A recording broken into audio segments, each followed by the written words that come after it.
Act Telangana అసెంబ్లీలో ఆమోదం పొంది దేశవ్యాప్తంగా బిగ్ డిబేట్ టాపిక్ గా మారిపోయింది. సామాజికంగా, రాజకీయంగా పెద్ద చర్చకు దారితీస్తోంది.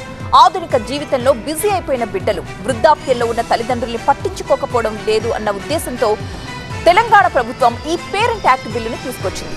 మరి ఈ చట్టంతో కలిగే ప్రయోజనాలేంటో చూద్దాం. ఇప్పటి వరకు కుటుంబ బాధ్యత అనేది నైతికంగా మాత్రమే ఉండేది. పిల్లలు తల్లిదండ్రులను చూసుకోవాలి, అది బాధ్యత. ఇప్పుడు ఆ బాధ్యత చట్టంగా మారింది. అంటే ఇక నుంచి తల్లిదండ్రులను చూసుకోవడం చాయిస్ కాదు, వన్ అండ్ ఓన్లీ ఆప్షన్ అంటోంది తెలంగాణ సర్కార్.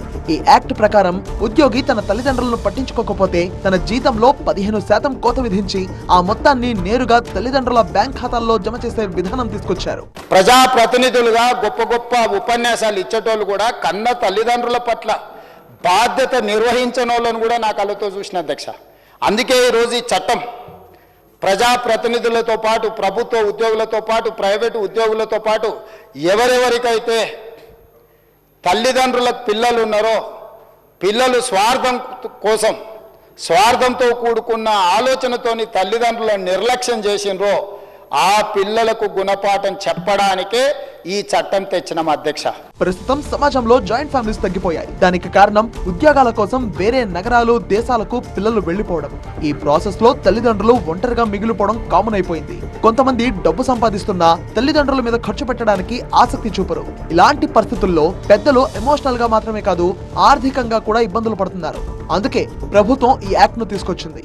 ఒక కలెక్టర్ దగ్గర, ఒక ప్రభుత్వ అధికారి దగ్గర నా కొడుకు నన్ను సరిగ్గా చూసుకుంటలేడు అని ఒక అప్లికేషన్ పెట్టిందంటే ఆ వ్యక్తులను సమాజం అంతా బహిష్కరించాల్సిన అవసరం ఉంది అధ్యక్ష. తల్లిదండ్రులను చూసుకోనోడు ఈ సమాజంలో మనిషిగా జీవించడానికి కూడా అర్హత లేదు అధ్యక్ష. అట్లాంటి వాళ్ళని మనం అందరం సామాజిక బహిష్కరణ చేయడమే కాకుండా చట్ట పరిధిలోకి పట్టుకొచ్చి ఒక చట్టాన్ని, ఒక శాసనాన్ని చేసి ఈరోజు వాళ్ళను, ఆ తల్లిదండ్రులను కాపాడే బాధ్యత ఈ సభ మీద ఉన్నదని నేను భావిస్తున్నా అధ్యక్ష. ఈ యాక్ట్ ప్రయోజనాలు చూస్తే, మొదటి ప్రయోజనం వృద్ధుల ఆర్థిక భద్రత. ప్రభుత్వ ఉద్యోగంలో ఉన్న ఉద్యోగి తమ తల్లిదండ్రులను సరిగ్గా చూసుకోకపోతే జీతంలో కోత పడుతుంది. ఆ కోతపడ్డ జీతం తల్లిదండ్రుల ఖాతాల్లోకి వెళ్తుంది. అంటే ఇది వృద్ధాప్యంలో ఉన్న తల్లిదండ్రులకు ఆర్థిక భరోసాగా ఉంటుంది. ఇక రెండో ప్రయోజనం కుటుంబ విలువలకు రక్షణ. మన సంస్కృతిలో తల్లిదండ్రులను కంటికి రెప్పలా కాపాడుకోవడం గొప్ప బాధ్యత. కానీ అది క్రమంగా తగ్గిపోయింది. ఈ చట్టం ఆ విలువలను మళ్లీ గుర్తు చేస్తోంది. చూసుకోకుంటే శిక్ష తప్పదు అన్న భయంతో అయినా పెద్దలను బాధ్యతగా చూసుకుంటారు అన్నది ప్రభుత్వ ఉద్దేశం.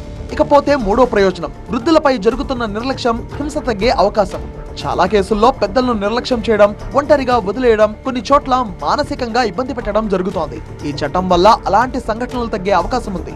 ఇక నాలుగో ప్రయోజనం ప్రభుత్వంపై భారం తగ్గుతోంది. వృద్ధుల కోసం ప్రభుత్వానికి చాలా స్కీమ్స్, పెన్షన్స్ ఇవ్వాల్సి వస్తుంది. కానీ పిల్లలు చూసుకుంటే ఆ భారం కొంతవరకు తగ్గుతుంది. ఈ చట్టం తీసుకొచ్చింది ఓటు బ్యాంక్ కోసం కాదన్నది కాంగ్రెస్ సర్కార్ చెబుతున్నమాట.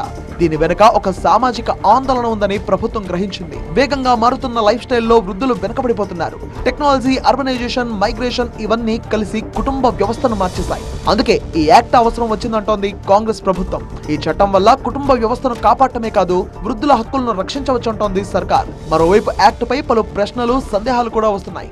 ప్రస్తుతం యాక్ట్ లోకి ఉద్యోగులు, నేతలను తీసుకొచ్చారు. అయితే తమ పిల్లలు పట్టించుకోవడం లేదని తల్లిదండ్రులు ఫిర్యాదు చేస్తేనే యాక్ట్ అమలయ్యే అవకాశం ఉంది. కొన్ని సందర్భాల్లో తల్లిదండ్రులు, పిల్లల మధ్య వ్యక్తిగత వివాదాలు కూడా ఉండొచ్చు.